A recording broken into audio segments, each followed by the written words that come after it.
Assalamualaikum warahmatullahi wabarakatuh. Perkenalkan, kami dari Program Studi Pendidikan Bahasa dan Sastra Indonesia, Universitas Negeri Yogyakarta, yang beranggotakan yang pertama Deni Indria Ferawati, NIM 19201241017. Kemudian yang kedua Latifah Nur Mahmudah, NIM 19201241020. Halo teman-teman, bagaimana kabar kalian? Semoga kalian dalam keadaan sehat ya. Pada video pembelajaran hari ini, kita akan mempelajari materi bahasa Indonesia SMP kelas 7 semester 2 dengan judul Ceria Belajar Fabel. Video pembelajaran hari ini kita akan mempelajari KD 3.16, yaitu menelaah struktur dan kebahasaan fabel atau legenda daerah setempat yang dibaca dan didengar.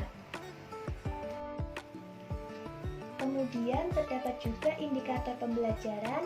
Yang pertama, siswa mampu mengidentifikasi struktur dan kebahasaan fabel atau legenda daerah setempat yang dibaca dan didengar. Yang kedua, yaitu siswa dapat menjelaskan struktur dan kebahasaan fabel atau legenda daerah setempat yang dibaca dan didengar. Baik, langsung saja lanjut ke materi pembahasan. Yang pertama yaitu, apa itu cerita fabel? Cerita fabel adalah satu di antara karya sastra tertulis yang berbentuk narasi. Teks cerita fabel menceritakan tentang kehidupan binatang yang berperilaku menyerupai manusia. Binatang-binatang yang diceritakan dalam teks ini ada yang memiliki karakter jujur, sopan, pintar, dan senang bersahabat. Namun, terdapat juga yang memiliki karakter licik, culas, sombong, suka menipu, dan ingin menang sendiri. Selanjutnya, apa saja ciri-ciri cerita fabel? Ciri-ciri cerita fabel. Yang pertama, ada tokoh. Yang kedua, penokohan. Yang ketiga, latar. Yang pertama, yaitu tokoh. Teks fabel terdapat tokoh yang diperankan oleh binatang. Tokoh adalah pemegang peran dalam sebuah cerita. Tokoh terbagi menjadi 3, yaitu sebagai berikut. Yang pertama yaitu tokoh protagonis. Tokoh protagonis merupakan tokoh yang paling disenangi oleh pembaca, sebab tokoh ini selalu diidentikan dengan sifat-sifat baik yang ada di dalam diri manusia. Kemudian yang kedua ada tokoh antagonis. Tokoh antagonis merupakan tokoh yang amat tidak disukai oleh pembaca. Dikarenakan tokoh ini selalu diidentikan sebagai sosok jahat dan punya sejumlah watak negatif. Selanjutnya yaitu tokoh tritagonis. Tokoh tritagonis merupakan tokoh penengah yang menengahi konflik antara protagonis dan antagonis. Kemudian lanjut ke ciri yang kedua, yaitu penokohan. Setiap tokoh memiliki watak atau penokohan masing-masing. Untuk menentukan sifat atau watak pada tokoh, kita dapat melihatnya pada tingkah laku atau dialog tokoh tersebut. Kemudian, ciri yang ketiga yaitu latar. Latar dibagi menjadi 3, yaitu yang pertama ada latar suasana. Latar suasana menjelaskan keadaan atau suasana yang dialami oleh tokoh, misalnya ketakutan. Kemudian, latar yang kedua ada latar tempat. Menjelaskan lokasi atau tempat terjadinya kejadian dalam cerita, misalnya di sungai. Selanjutnya yang ketiga ada latar waktu. Digunakan untuk mendeskripsikan waktu terjadinya kejadian pada cerita, misalnya pagi hari. Selanjutnya kita akan belajar tentang struktur teks cerita fabel. Apa saja? Yang pertama ada orientasi, kemudian komplikasi, ketiga resolusi, keempat koda. Kita bahas satu-satu ya. Yang pertama, orientasi. Orientasi merupakan bagian yang menunjukkan awal kejadian cerita atau latar belakang bagaimana peristiwa tersebut bisa terjadi. Dalam orientasi biasanya berisi tentang pengenalan latar cerita yang berkaitan dengan nama tokoh, waktu, ruang, dan di mana peristiwa tersebut terjadi. Yang kedua, komplikasi. Komplikasi merupakan peristiwa di dalam cerita yang memperkenalkan konflik. Komplikasi merupakan bagian yang penting dalam cerita, karena pada tahap inilah akan muncul konflik yang dialami oleh tokoh. Yang ketiga, resolusi merupakan tahap yang mana muncul berbagai solusi dari konflik yang dialami oleh tokoh. Terakhir, koda. Koda merupakan bagian akhir cerita yang berisi tentang pelajaran yang dapat diambil oleh pembaca dari peristiwa tersebut, atau yang sering dikenal dengan amanat. Nah, untuk contohnya, berikut adalah contoh struktur teks cerita fabel.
Kaidah kebahasaan pada teks cerita fabel.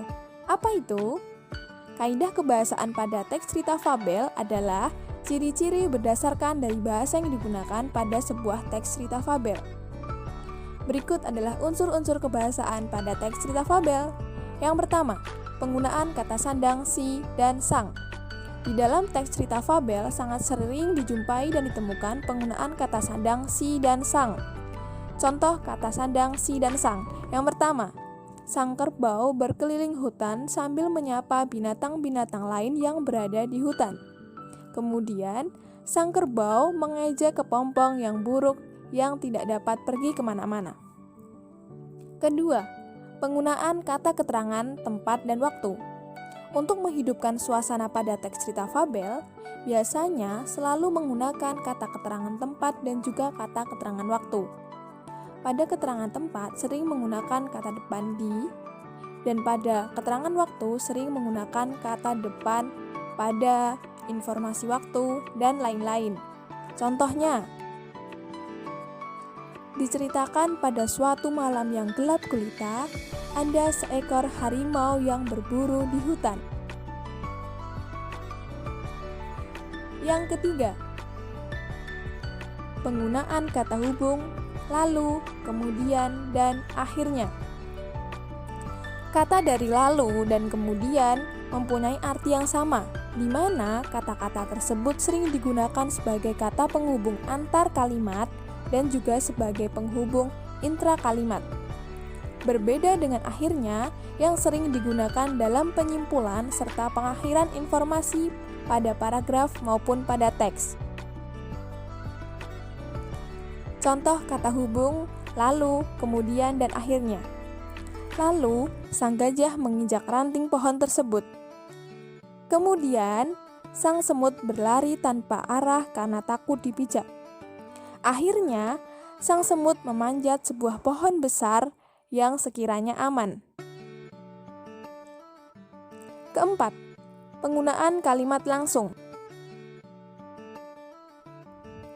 Kalimat langsung adalah kalimat yang diucapkan secara langsung kepada orang yang dituju.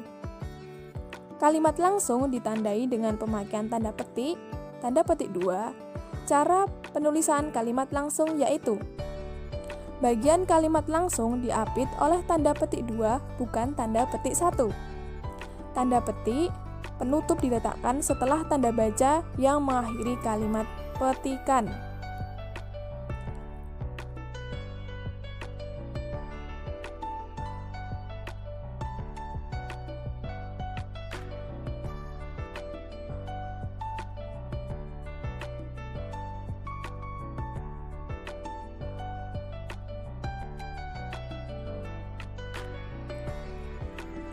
Kalimat pengiring harus diakhiri dengan satu tanda koma dan satu spasi apabila bagian kalimat pengiring terletak sebelum kalimat petikan.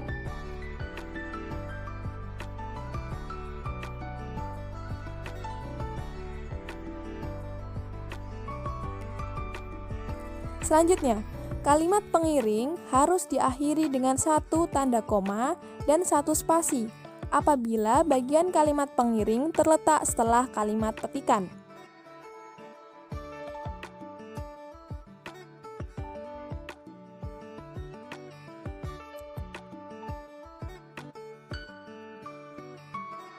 Selanjutnya, jika ada dua kalimat petikan, huruf awal pada kalimat pertama menggunakan huruf kapital, sedangkan pada kalimat petikan kedua menggunakan huruf kecil, kecuali nama orang dan kata sapaan.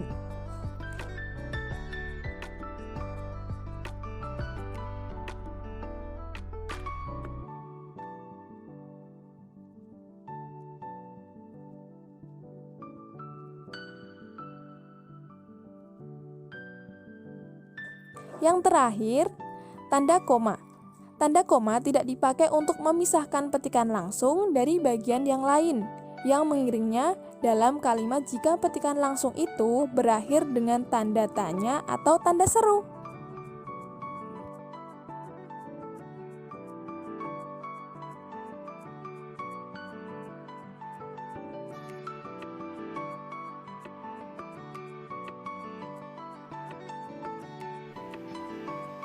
Selanjutnya, terdapat aktivitas mandiri siswa.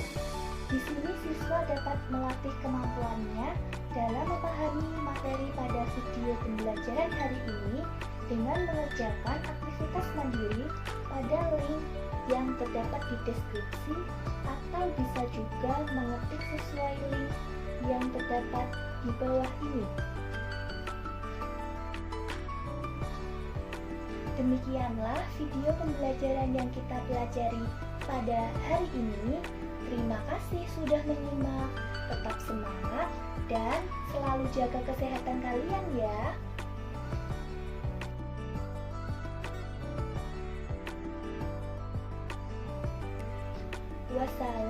Wassalamualaikum warahmatullahi wabarakatuh.